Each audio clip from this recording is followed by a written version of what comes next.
जैसे कहते हैं ज्ञानी बिना मांगे सलाह नहीं देता, लेकिन हम लोग होते हैं कि लगता है कि सामने वाले का नुकसान ना हो जाए, तो इसलिए बिना सलाह दिए रह नहीं सकते।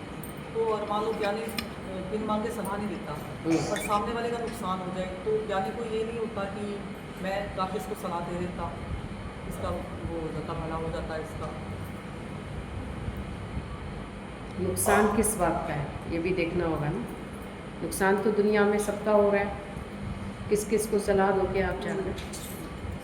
नुकसान तो सबका ही हो रहा है। जो अपने को नहीं जानता सब गलती कर रहे हैं, तो ये बहुत बड़ा नुकसान है। इससे बड़ा कोई नुकसान नहीं है। पर अगर सामने वाले में श्रद्धा नहीं है, सामने वाला सुनना नहीं चाहता, सामने वाले को कदर नहीं है तुम्हारी, तो ज्ञानी वहाँ मौन रहता है। तुम अपने बच्चों को सुधारते रहते हैं, क्या वो सुधरते? नहीं सुधरते। फ्री की सलाह किसी को मत दो। कोई भी वकील या कोई डॉक्टर या कोई जज, आप जाके उनसे सलाह मांग कर देखना, चाहे वो हमारे निकट रिश्तेदार भी क्यों ना हो, तो भी वो सलाह नहीं देगा। उनको पता है घर के लोगों की सलाह कोई मानता भी नहीं है। सबका ध्यान यही रहता है कि इसका अपना फ़ायदा तो नहीं है इसमें। और बिना मांगी सलाह ज्ञानी कभी नहीं देता। सलाह भी उसको दी जाती है जो श्रद्धा भाव से उस बात को समझे, माने, तभी तो फ़ायदा होगा। बिना मांगी सलाह देने से आप घर में बोलते रहते हो बच्चों को, वो सुनते भी नहीं है, क्योंकि उनको तुम्हारी बात की कदर नहीं है। पर जब वो पूछते हैं और उस वक्त आप बताते हो, तो भले वो सुनेगा भी ध्यान से। जितना तुम बोलते रहोगे उतना वो इग्नोर करते रहते हैं। कोई भी सही, एक वकील को सलाह देने के ही पैसे मिलते हैं, एक टीचर को सलाह देने के ही पैसे मिलते हैं। काउंसलिंग होती है ना, तो काउंसलिंग में पैसे मिलते हैं उनको, फ्री में काउंसलिंग थोड़ी करते हैं वो। और आप देकर आते हो पैसे उसके, क्योंकि आपको पता है कि ये सलाह हमको पैसे देकर मिली है, तो हम इसको मान के देखें एक बार। अंदर से कहता है जहाँ पैसा खर्च करता है ना, वहाँ सोचता है ज़रूर कि हम पढ़ लें। घर में वही बच्चे को माँ पढ़ाती है, बच्चा नहीं पढ़ता, ट्यूशन टीचर से पढ़ लेता है, स्कूल में जाके पढ़ लेता है। क्यों? क्योंकि वहाँ बच्चे को भी पता है कि यहाँ फीस दी गई है, पैसा दिया जा रहा है। तो बिना मांगी सलाह व्यर्थ है। तो व्यर्थ बोलना, व्यर्थ किसी को सलाह देना, व्यर्थ बातें करना, बोला एनर्जी को वेस्ट करना है। अभी लाइट गई तो हमको लगता है ना कि हम एक्स्ट्रा लाइट बंद कर दें। क्यों? क्योंकि अभी इन्वर्टर से चल रहा है और इन्वर्टर में लिमिटेड लाइट है। इसमें अगर तुम सारी लाइट जला लेंगे तो वो 1 घंटे में ख़त्म हो जाएगी। थोड़ा संभाल के चलाएंगे वो 4 घंटे चलेगी लाइट। तो इतनी समझ है हमको, और बोला इतनी समझ हम हर एक को होनी चाहिए कि कोई पूछे तो दे। दादा के बेटे जब दादा के पास आए और उन्होंने सलाह मांगी, बिजनेस की सलाह मांगी कि दादा आप बताओ क्या बिजनेस करें हम, तो दादा का जवाब क्या था? बोला मानुष जात लोक पचारा करे दिन रात। इसका मतलब है, बोला ये सलाह अब मैं नहीं दे सकता, किसी और से जाकर लो। तो बोला दादा आपने तो बिज़नेस किया, आप सलाह दे सकते हो, आप इतने बड़े बिजनेसमैन थे। बोला लेकिन अगर मैं सलाह दूंगा तो तुम मानोगे नहीं। बोला क्यों? आप दो हमें सलाह। तो दादा ने बोला नौकरी करो। तो बोले क्यों? क्यों कहता है ना हर एक व्यक्ति, क्यों? बोला क्योंकि मैंने बिजनेस करके देख लिया, बिजनेस में इंसान हमेशा बिजी रहता है। जब वो नहीं भी कर रहा होता है ना बिजनेस, जैसे यहाँ बैठा है, कोई सत्संग में बैठा होगा ना अगर बिजनेसमैन, उसका माइंड शांत नहीं होगा, क्योंकि अभी कॉल आएगी तो उठ के जाना पड़ेगा। और सर्विस वाला वो कहेगा हम इस समय क्यों उठाएं फ़ोन अपने, उठा लेंगे आधे घंटे बाद, अभी हमको क्या ज़रूरी है। तो वो बिजनेसमैन का माइंड हमेशा ही बिजी रहता है और जल्दी थक भी जाता है। और जो जॉब करता है उसका माइंड कम से कम सैटरडे संडे शांत रहता है। सैटरडे संडे वो अपने फैमिली को दे पाता है अच्छे से। तो नहीं मांगी उन्होंने सलाह, मानी नहीं सलाह दादा की। तो पता था दादा को नहीं मानेंगे, क्योंकि घर की मुर्गी दाल बराबर होती है, मानता ही नहीं हर एक व्यक्ति। तो अनुभव का ज्ञान है ये। बिना मांगी सलाह किसी को भी दोगे। कोई गलत गाड़ी ड्राइव कर रहा हो रास्ते में, आप अपनी गाड़ी रोकना, उतर के उसको समझाने की कोशिश करना। वो कहेगा आप चलो अपने रास्ते, हम जैसी चलानी है वैसे चलाएंगे, क्या फ़ायदा। तुमने गाड़ी रोकी भी, अपना टाइम भी वेस्ट किया। इंसान तभी समझता है जब समझने का भाव हो सामने वाले के अंदर। तो सलाह भी वहाँ दो जहाँ कोई सुनने वाला हो। तो गीता में भी भगवान ने यही बात बोली, श्रद्धावान लभते ज्ञानम। जो श्रद्धा वाला यहाँ बैठेगा ना, वो ज्ञान को कैच करेगा। और अश्रद्धालु नाश जाओ। जो अश्रद्धा से आकर बैठ गया होगा, जिसको अंदर में कोई श्रद्धा नहीं होगी, चलो देख आते हैं, चलो बैठ जाते हैं, तो बोला उसको ज्ञान का 1% भी अंदर पचन नहीं जाएगा। अभी बोला हर एक अपनी मैं रख कर बैठा है। क्यों बैठे हो मैं रख कर? अगर हमें किसी की बात बुरी लग रही है तो टेस्टिंग क्या है, यहाँ चेक करो बुरी क्यों लग रही है, कहीं मेरे में कोई गलती तो नहीं है। और अगर गलती है तो निकाल दो, और नहीं है तो शांत होकर बैठ जाओ। ये तो सही तरीका है। और अगर हमें किसी की बात बुरी लग रही है तो हम क्या कहते हैं, वो गलत है, उसने ऐसा क्यों बोला।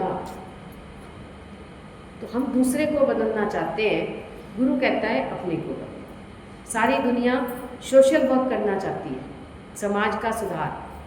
गुरु कहता है आत्म सुधार करो, आत्म उद्धार करो पहले।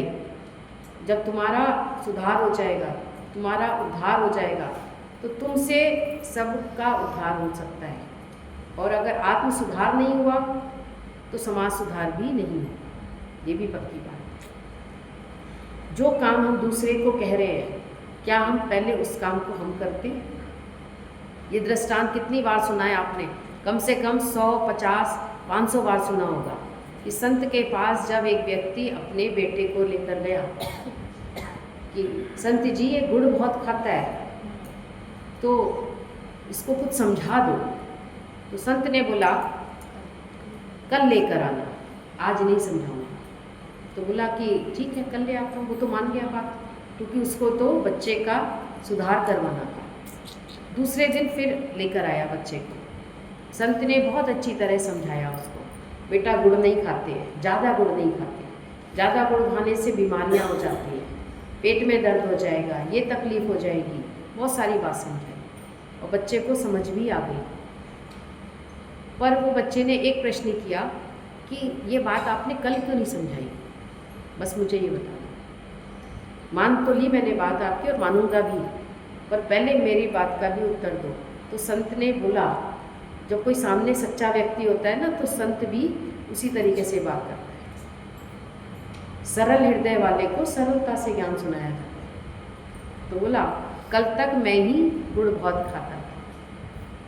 जब मैं खाता था तो मुझे पता है कि जब मैं खा रहा हूँ तो मैं अगर कितना भी बढ़िया लेक्चर करूँगा आज, पर तुमको कोई असर नहीं पड़ेगा इसका।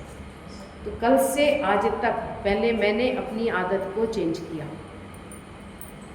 इसलिए मैं आज बता रहा हूँ कि मैं भी अब गुड़ ज़्यादा नहीं खाऊंगा। जबकि मुझे कोई बीमारी नहीं है, मैं बड़ा भी हूँ।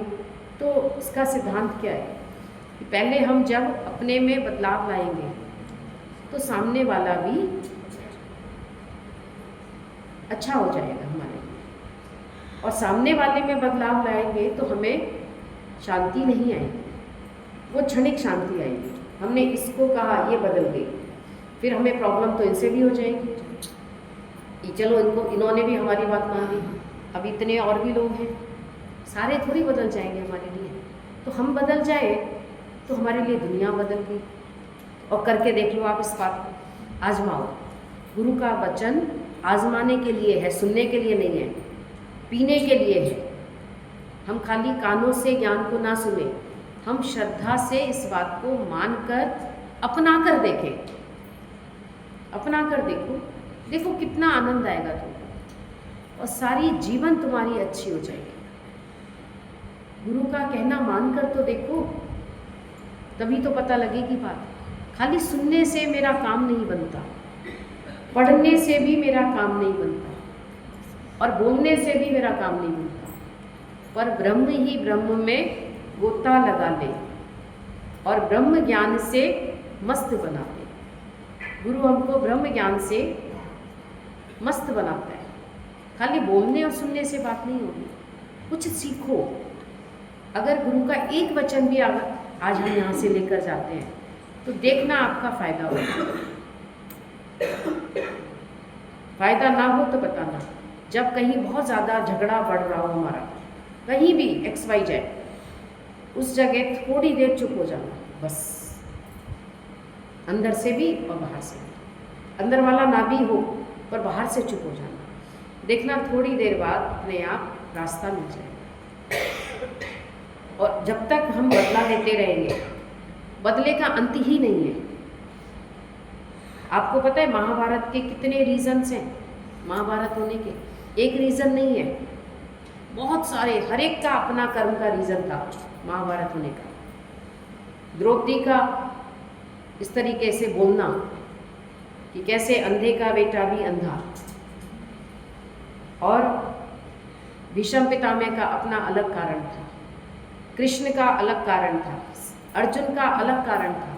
सबके कर्मों का फल महाभारत बना जाता है। तो हम सोचते हैं कि हमारे कर्म का, मेरे कर्म का क्या फल है, इसके कर्म का तो फल होना चाहिए, इसकी गलती है, किसने किया। लेकिन कहीं ना कहीं तुम्हारा भी कहीं कोई कर्म है, हिसाब किताब सबका अलग अलग। उनको बाणों की सेज क्यों मिली, सैया मिली, द्रोणाचार्य के सामने उसके पुत्र की मृत्यु क्यों हुई, सबके पीछे सबकी कर्म कहानी है। तो तेरी कर्म कहानी तेरी आत्मा ही जाने, परमात्मा ही जाने। तुम जानते हो और एक निराकार भी जानता है। तो ज्ञानी निराकार से एकाकार हो जाता है, इसलिए उसको पता है जो हो रहा है बहुत ठीक है। तो दादा ने ये ज्ञान को कितना आसान करके समझाया कि रज़ा में राज़ी रहना उत्तम में उत्तम भक्ति है। ये गीता का निचोड़ है। हर हालत में भगवान जो दे रहा है स्वीकार करो और ज्ञान से रास्ता निकालते जाओ। सुख दुख में डूब मत जाओ बहुत ज़्यादा। सुख में भी डूब जाते हो और दुख में भी डूब जाते हो, पर उसमें ज्ञानी ध्यान रखता है, धीरज रखता है। वो जानता है ये सुख भी जाने वाला है और ये दुख भी, आनंद लेता है उसमें। दुख का भी आनंद लो। अब तुम दुख में कहाँ आनंद लेते हो? दुख में कहते हैं ये क्यों कर दिया भगवान ने, ऐसा क्यों कर दिया। बोला भगवान कुछ करता ही नहीं है। ये भी गीता प्रमाण है इस चीज़ के लिए। भगवान ने खुद कहा है मैं कुछ नहीं करता, हर मनुष्य अपने कर्म का फल भोगता है, मैं सिर्फ देखने वाला हूँ, साक्षी हूँ। तो तुम भी साक्षी बनकर रहो, इस शरीर को देखने वाले हो तुम। अब वो इसने किया ना तो ये भोग रहा है, मैं नहीं भोग रहा हूँ। इस भाव से जब हम रहते हैं तो हमारे अंदर की विल पावर बनी रहती है। इसको भोगाने वाला हूँ मैं नहीं भोगता कुछ भी। इसने कुछ गड़बड़ की है तो ये भोग रहा है बस। तो इसका अभ्यास आज ही करना है हमको। ये नहीं तुम कहेंगे कि दुख के समय करूँगा, बोला दुख के समय कुछ ज्ञान याद नहीं रहता। ये भी ध्यान रखना, जिसने पहले से ज्ञान समझा होता है, पहले से ज्ञान को धारण किया है जीवन में, उसी को ये बात उस समय भी याद रहेगी। बच्चे को अगर उसने ध्यान से चैप्टर सुना होता है क्लास में तो उसको एग्ज़ाम वाले दिन कहीं ना कहीं याद आ जाता है। उस दिन टीचर ने ये सुनाया था, समझाया था, ध्यान से सुना होगा तब, और रटा हुआ ज्ञान नहीं याद होता। तो गुरु ने रटने की विद्या नहीं दी है। हर जगह बोला ज्ञान का वचन लगाओ जीवन में। और तुम मन की बात लगाते हो जीवन में, तो मन की तो बातें उल्टी है। बोला ना मन गंदी नाली के कीड़ा है, तो वहाँ से निकल कर आया है, तो वो फिर दोबारा वहीं की बात बता सकता है तुमको। और गुरु हमको रोज आत्मा के शुद्ध पद पर बिठाता है, अमर पद पर। तो उस पद पर बैठोगे तो बोला मन नीचे रहेगा। अगर आत्मा की स्टेज पर बैठोगे तो मन नीचे रहेगा, और जब तुमने मन की बात मान ली तो तुम्हारा ज्ञान नीचे हो जाएगा। अब तुम देखो कि तुम गुरु को मानते हो या अपने मन को मानते हो। और मनमुख डुबोए और गुरुमुख तारेगा। गुरुमुख हमेशा ऊपर रहेगा, वो कहेगा भगवान जो करता है, गुरु जो करता है बहुत अच्छा है। गुरु रामसुख दास की बात है, उनका एक बहुत प्रिय शिष्य था, और जब वो उसकी वो हर बात मानते थे तो लोगों को जलन भी होती है। अगर गुरु किसी को बहुत महत्व दे तो लोगों को अंदर से लगता है ये गलत है। एक दिन धीरे धीरे बात उड़ते उड़ते गुरु तक पहुंच गई। बोला ये तो इसी की बात मानते हैं, इसी को सत्संग सुनाते हैं, इसी की बात को सुनते हैं ध्यान से। तो गुरु ने कहा ऐसे तो उनको ज्ञान से तो समझ नहीं आ रहा। गुरु ने एक दिन प्रैक्टिकल किया और बोला आज तुम सब चलो घूमने चलेंगे, भ्रमण के लिए लेकर गए और एक कुएं के पास लेकर गए। बहुत गहरा कुआं था और बहुत अंधेरे वाला, और एक पेड़ था जिसकी डाल कुएं की तरफ थी ऐसे करके, और उसको बोला इसको काटना है तुम, और तने की तरफ से ही काटना है, इसी साइड से, उधर से नहीं काटना, इधर से काटना। अब सबका दिमाग चल रहा है बहुत ज़्यादा। बोला ये गुरु को क्या हो गया आज, अगर हम इस तने को काटेंगे पकड़ के तो हम भी नीचे जाएंगे। धीरे धीरे धीरे धीरे सब खिसक गए, सब खिसक गए। वो बहुत कहते थे कि हम भी तो गुरु के पक्के भक्त हैं, सब खिसक गए। पर उसको लगा कि गुरु तो निराश हो रहा है, तो वो उसका प्रिय शिष्य, उसका नाम है मुझे अभी याद आएगा तो बताती हूँ, कि फिर वो उठा, उसने कुल्हाड़ी ली हाथ में और चल दिया मैं काटता हूँ। तो गुरु ने याद कराया कि देखो इधर से काटना है, याद है ना तुमको? बोला हाँ। तो उसने तो काटा, फिर सब तमाशा देखने वाले भी खड़े हो जाते, काटा और वो कुएं में गिर गया। अब गिरा तो लोग एकदम आश्चर्य में, अब तो मर गया ये कुएं में, अंधेरा कुआं, गहरा कुआं। पर वहाँ पर उसको भगवान का दर्शन हुआ जैसे ही वो कुएं में गिरा। और फिर गुरु ने आवाज़ लगाई तो गुरु ने बोला तू कहाँ है? बोला यहाँ हूँ। तो निकाला गया उसको, निकल के आया तो बड़ा प्रसन्न था, खुश था। बोला तुम खुश कैसे हो? लोग तो डर गए थे। बोला मुझे तो भगवान ने नीचे अपनी गोद में संभाल लिया था, गिरा तो भले ही कुएं में था, पर और बोला तुम गए कैसे जब तुम सबको ही पता था कि ये तो गिरेगा ही गिरेगा इसमें? तो बोला जब गुरु ने कहा है ना, अब गुरु ही जानेगा इस बात, मुझे तो कुछ पता नहीं। गुरु ने कहा इधर से काटना है तो इधर ही काटना है मुझे। तो जब हम गुरु की बात मानते हैं तब भगवान की गोद मिलती है, ऐसे नहीं मिलती। किसी को भी अगर तुम देख रहे हो ना गुरु के नज़दीक, तो बोला कहीं ना कहीं वो उसने गुरु का कहना माना होगा। और गुरुमुख जो होता है, बोला वो आंख खोलकर भी बात नहीं करता, वो कहता है जो भगवान ने किया है, जो मेरा भगवान कह रहा है वो सही है। उसका नाम फिर गुरु ने चेंज किया, कल्याण रख दिया, कि तेरे जीवन से सबका कल्याण होगा। कल्याण की पुस्तक भी आने लगी, सबको पता होगा।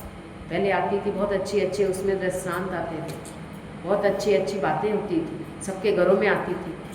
जिन लोगों को शौक़ होता है उनके घर में आती किताबें। आजकल तो कोई पढ़ता नहीं है, आजकल सबकी रीडिंग और राइटिंग ख़त्म हो गई, ना रीडिंग करते हैं ना राइटिंग करते हैं। और ये दोनों चीज़ें ज्ञान में बहुत हेल्पफुल होती है, लाइफ में बहुत हेल्पफुल होती है, रीडिंग करना और राइटिंग करना। लिखते हैं ना जब हम ज्ञान को, तो हमारा मन मनाभव एक हो जाता है, हमारा ध्यान नहीं जाता ये क्या कर रही है, ये क्या कर रही है, हमारा ध्यान ही नहीं जाता। अब तो लिख रहे हैं, जो गुरु की वाणी सुन रहे हैं वो लिख रहे हैं, राइटिंग कर रहे हैं। और जो रीडिंग करते हो ना, तब भी एकाग्रता होती है, तो गुरु हमको बोलता है कि ज़रूर गुरु की वाणी को लिखो भी, सुनो भी और पढ़ो भी। तीनों चीज़ें, 3 इंद्रियां तुम्हारी लग जाती हैं, एकाग्रता बनती है उससे। तो सब बाहर मुक्ता में जी रहे हैं। आजकल की तो दुनिया मीडिया वाली हो गई है, मल्टीमीडिया और ये सब, तो इसमें एकाग्रता सबकी बहुत ख़त्म हो गई है। यहाँ बैठना सबके बस की बात नहीं है, ज्ञान में सबके बस की बात नहीं है, क्योंकि इतनी एकाग्रता बची ही नहीं है। यहाँ जितने बैठे हैं वो बहुत ही भाग्यशाली हैं कि थोड़ी देर शांत होकर बैठ रहे हैं, और इससे हमारी एनर्जी बढ़ती है, विल पावर बढ़ती है, और हमको जीवन में ये बहुत काम आती है। तो जीवन में कभी किसी की गलती दिखे तो ज़रूर खोज अपने अंदर भी करना, केवल दूसरे को गलत मत ठहराना। आज इस बात को गांठ बांध लो, क्योंकि अक्सर करके हम दूसरे को गलत ठहराते हैं। बोला, गुरु ने बोला, तिगुने बुरे तुम हो अगर तुम किसी की गलती देखते हो तो। और गुरु को तो सब मानते हैं, पर गुरु की नहीं मानते। गुरु को तो सारी दुनिया मानती है। आज तुम किसी से भी बात करोगे तो वो कहेगा हमारा गुरु है ये। सब गुरुओं ने सबको बांध रखा है, लेकिन यहाँ गुरु ने बांधा नहीं है, लेकिन हम प्रेम से बंधे हुए हैं। हमारा मन गुरु के प्रेम से हमेशा बंधा रहता है। हमें कहीं और, अभी गुरु जी ने क्या क्या बोला जरा सुनो ध्यान से, बताओ उनको। आज बोला तुमको कहीं और देखना ही नहीं है। ये इतना बड़ा अनुभव सुनाने का गुरु जी का क्या पर्पस था? क्योंकि अक्सर करके ज्ञान में आकर भी हमारा मन भटक सकता है। मत सोचना अभी कि तुम पूर्ण हो गए हो, अभी तो शुरुआत हुई है तुम्हारे ज्ञान की, अभी मन भटक सकता है, मेडिटेशन में चला जाता है, कभी कहीं चला जाता है। कोई कहेगा तुम्हारे गुरुजी ने तुमको ये थोड़ी ना सिखाया योग लगाना। बोला यहाँ योग लगाने की बात नहीं है, योग लग जाता है। गोपियों का योग लगाया नहीं गया, उनका योग लग गया कृष्ण के साथ। कोई कहेगा आपका गुरु तो ये नहीं बताता। बोला ब्रह्म ज्ञान आपको पता होगा, वो विद्या है जिसमें सब विद्याएं समा जाती हैं, सब विद्याओं की राजा है। सब गुरुओं में जब साथ रहेंगे, लगातार सुनेंगे, तभी तो समझ आएगा। तुम मसे मसे आते कब हो? आ गए कभी हफ्ते में एक बार, 15 दिन में एक बार, तो तुम कहेंगे आज भी यही बात चली। पर तुम पूरे लगातार सुनोगे। भागवत लगातार सुनी जाती है, 7 दिन लगातार, तभी इंटरेस्ट क्रिएट होता है। अगर तुमने एक दिन सुनी ना और दूसरे दिन गैप कर दिया, तीसरे दिन गए, समझ ही नहीं आती कौन सी कथा सुना रहा है पंडित। तो ये ज्ञान बोला जब हम लगातार सुनते हैं तब समझ आता है। गुरु ने हमारा खाना पीना, सोना, रहना, सोचना सब बदल करा दिया, सब बदल गया। जब साथ रहते हैं तो खाना पीना भी सीखते हैं कि हमको कितना खाना है और क्या खाना है, कैसे कितना सोना है, कितना। अब कोई सिखाने की बात थोड़ा है, ये तो ऑटोमेटिक सीख जाते हैं साथ साथ रहते रहते। मेडिटेशन क्या होता है?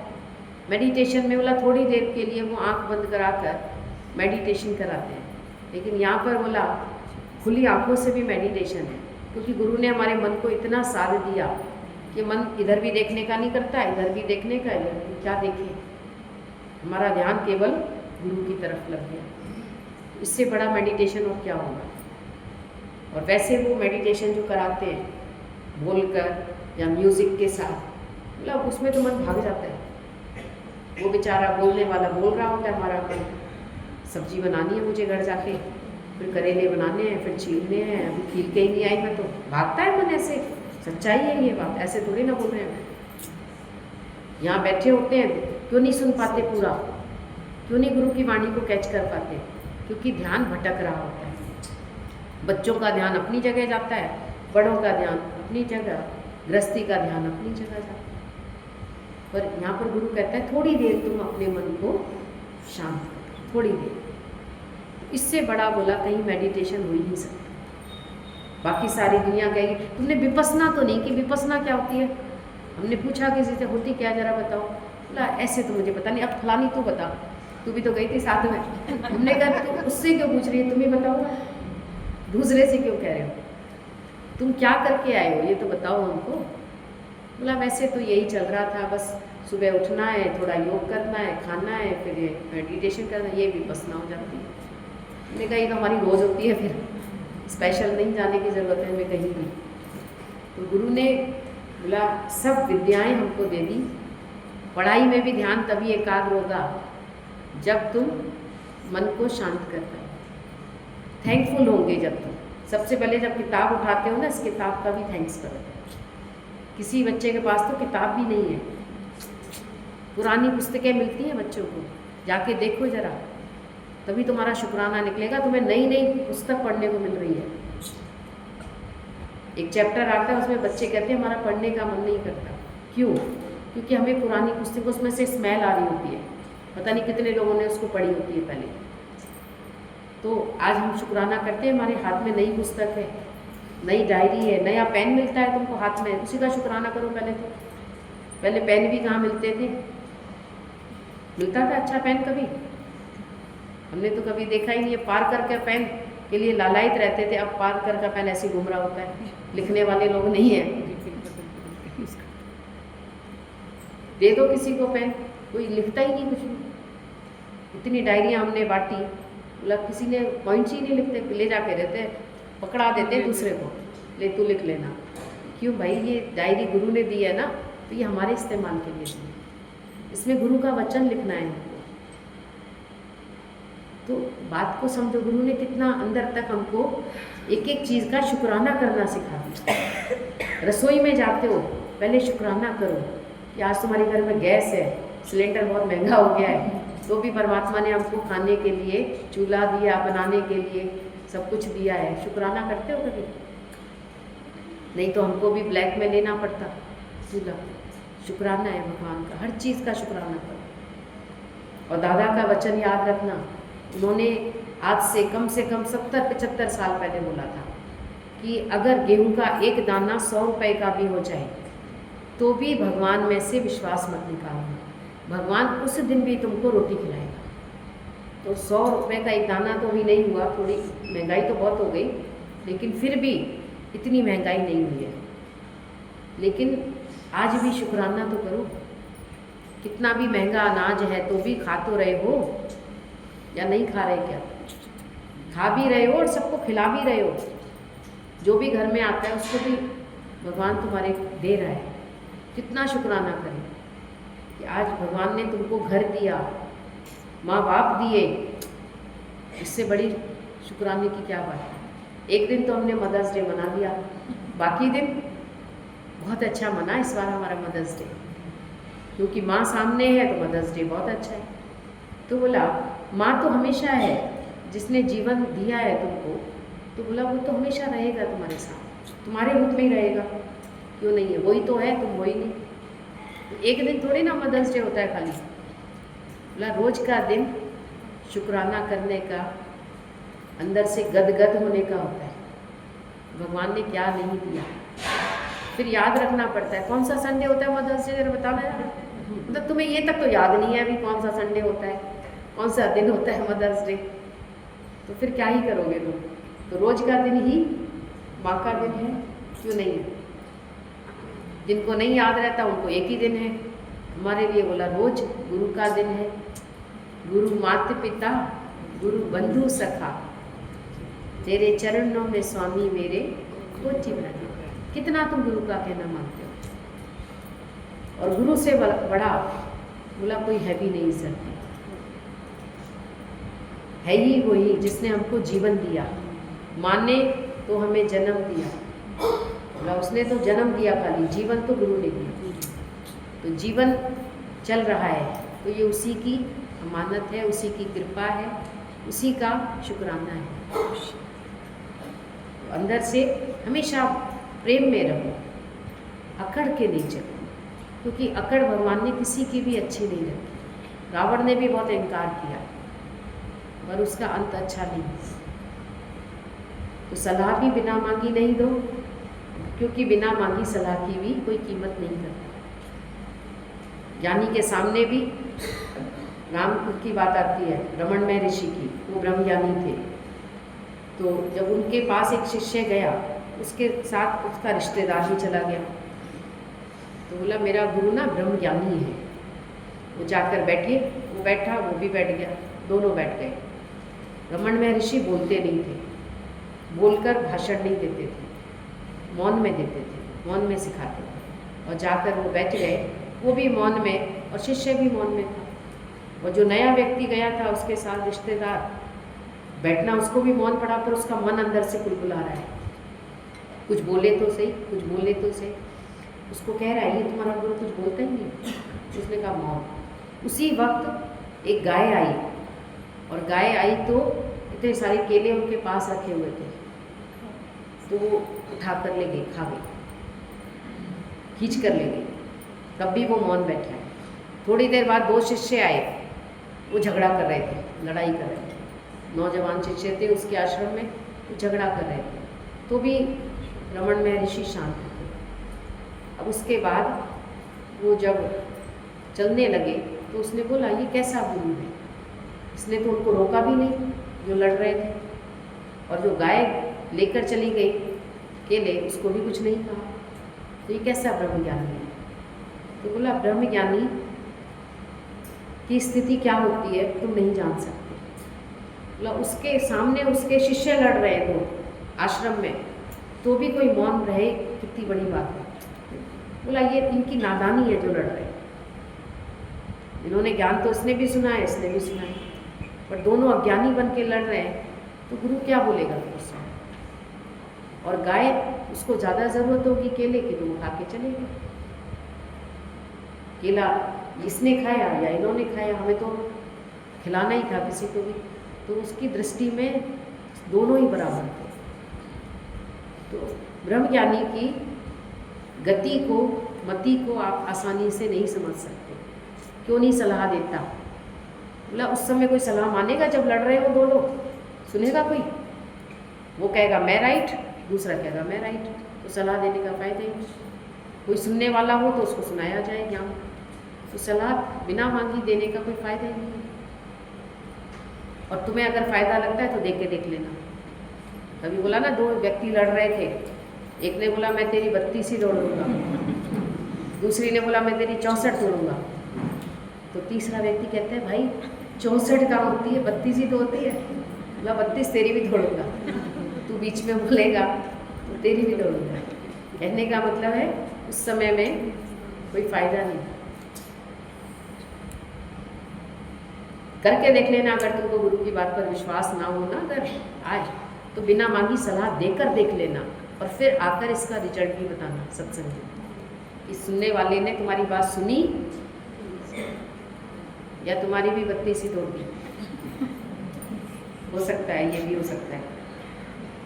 होता ही है, कई लोग बताते हैं उनको तकलीफ हो जाती है ना, उनसे पूछो क्या हुआ, मैं बचा रही थी मेरे भी यहाँ लग गई। क्या करूँ। एक दूसरे को मार देने देते हैं उस वक्त, बाद में होश आता है ना उनको, तो अपने आप पश्चाताप करते बैठकर। नहीं तो अब वो पुलिस का काम है, वैसे भी तुम्हारा काम नहीं है। अगर मार पिटाई हो रही है तो कहीं तुम्हारे जाने से थोड़ी ना कुछ होगा, वो तो पुलिस है। पुलिस तो खड़ी रहती है, आपको पता है। पुलिस वाले कहते हैं ये आपस में लड़ लें, बाद में देखेंगे इनको। अभी हम लोग कहाँ गए थे, अभी हम कहीं गए थे, अभी गए थे ना पिछले संडे जब, तो वो ऑटो वाले की लड़ाई हुई गाड़ी वाले से, और पुलिस वाला वहीं खड़ा है। पुलिस, हम कह रहे हैं भाई पुलिस वाला तो कम से कम इसको बचाए, दोनों लड़ रहे हैं। मतलब एक दूसरे को मारने के लिए भी हम गाली वाली तो दे ही रहे थे, पर पुलिस, हमने कहा पुलिस को बुलाया, पुलिस तो वहीं खड़ी थी।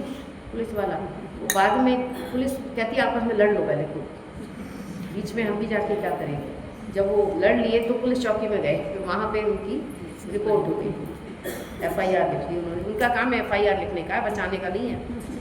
जिसको दिया गया है रक्षा का काम, वो ही रक्षा नहीं कर रहे हैं, और हम सोचते हम ही कर लेंगे। तो बोला समझदारी इसमें है कि अगर कोई ज्ञानवान है तो उसको समझाओ, ना समझे तो छोड़ो। और कोई इसमें डाउट है तो पूछ सकते हैं। कौन से पर्दे के कारण परमात्मा का दर्शन नहीं होता? जीव भाव, खुदी का पर्दा, अज्ञान का पर्दा, अहंकार का पर्दा, इसके कारण परमात्मा का दीदार नहीं होता। मंदिर में जाते हो ना, तो मंदिर में पर्दा होता है, भले वो झीना ही होता है, ज़्यादा मोटा थोड़ी लगाते हैं वो लोग, ऐसा लगाते हैं, हल्के हल्के दर्शन होते रहते हैं भगवान के। पर फिर भी लोग हटते नहीं हैं जब तक कि पूरा दर्शन ना हो जाए। तो जब वो पर्दा हटाता है तब देखते हैं, दर्शन करके तब तृप्त होता है। तो परमात्मा का दर्शन किस पर्दे के कारण नहीं हो पाता? खुद ही के पर्दे के कारण, अहंकार के पर्दे के कारण और अज्ञान के पर्दे के कारण, जी भाव के पर्दे के कारण। तो खुद ही गई तो खुदा प्रकट हुआ। अब इतना झीना पर्दा है ये, और हटे जाता है तो बड़ा आनंद आता है। अब हमें कोई डर नहीं है किसी का, ज्ञानी को किसी का डर नहीं है, अज्ञानी को तो डर लगा पड़ा है। दादा के पास एक व्यक्ति आया और उसको रातों को नींद नहीं आ रही थी। क्यों नहीं आ रही थी? दादा ने पूछा उससे क्या कारण है, तो बताया उसने ऐसे ऐसे, कल मैंने ड्राइवर को एक हाथ लगा दिया, थप्पड़ मार दिया। और क्यों लगाया? दादा ने पूछा क्यों मारा? तो कहता है वो रोज़ पेट्रोल के पैसे मांगता है, रोज़ कहता है गाड़ी में पेट्रोल डलवाना है, इतना पेट्रोल तो खर्च भी नहीं होता। तो फिर मुझे बड़ा गुस्सा आ गया। अब गुस्सा आया तो हाथ उठ गया। उसी दिन से नींद हराम हो गई मेरी। क्यों हराम हो गई नींद?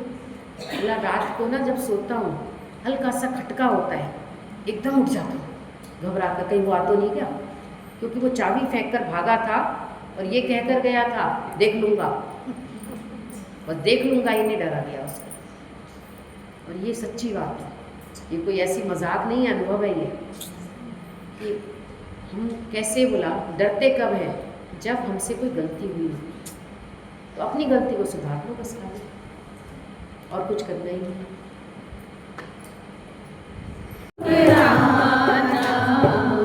तुमने दिया मुझको प्रेम खजाना, ये दिल गाए सतगुरु तेरा शुक्राना।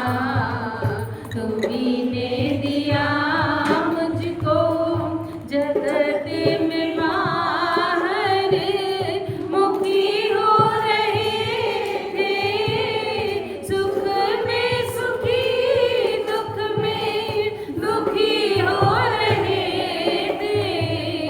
जगत में बाहर मुखी हो रहे थे, सुख में सुखी दुख में दुखी हो रहे थे।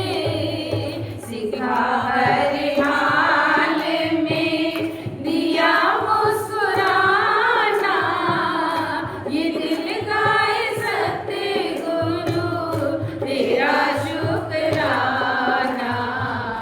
तुमने दिया मुझको प्रेम खजाना, ये दिल गाए सतगुरु तेरा शुक्राना।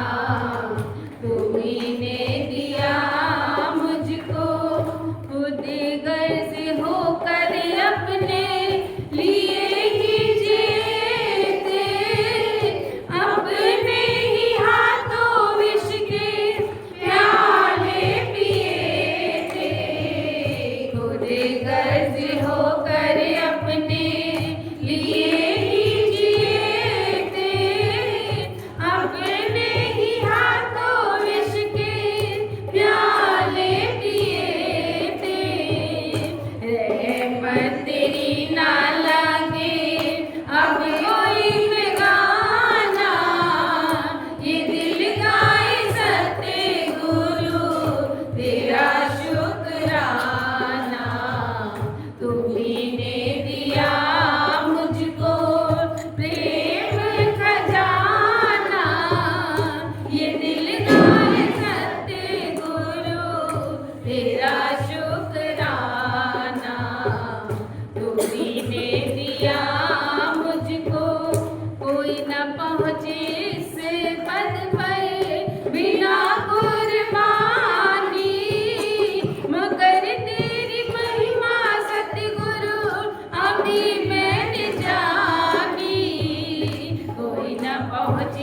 से पद पर बिना कुर्बानी, मगर तेरी महिमा सतगुरु अभी मैंने जानी।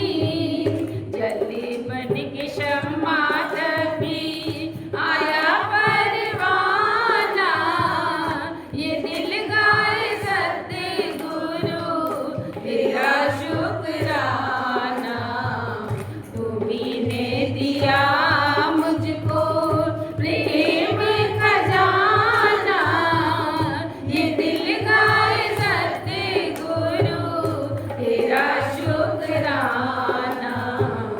तुम्ही ने दिया मुझको उपकारों की चर्चा जुबा कर न पाए, एहसानों का कर्जा कैसे चुकाए।